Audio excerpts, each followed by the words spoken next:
حبايبي وأصدقائي الحلوين عشاق السوشيال ميديا، أهلا بيكم في طاقة الأعشاب مع دكتور خالد عبد العزيز. أم، عندك سؤال؟ تشتكي من أعراض معينة؟ بتاخد أدوية؟ تابع مع دكتور؟ تعمل أشعة؟ تعمل تحاليل؟ كل ده شيء أه، أنت محتاج تاخد عنه معلومات أكتر. ابعتلي، هشوف حالتك بالظبط وأقول لك الخطوات اللي ممكن نعملها عشان تساعد في علاجك، بالتزامن مع زياراتك للطبيب المختص اللي انت بتتابع معاه.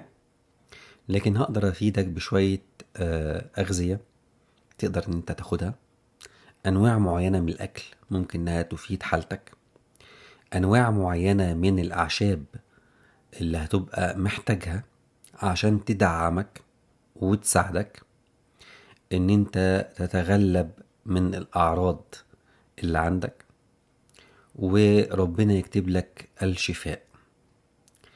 برجع وانوه ان انا هساعدك مجانا بدون اي مقابل. تقدر تبعت لي كل حاجة تخص حالتك المرضية، وانا هقدر ابعت لك على اساس الحالة ديت انواع الاكل اللي تاخدها، انواع الاكل الممنوعة، انواع الاعشاب اللي ممكن تساعدك مع متابعتك لدكتورك المختص.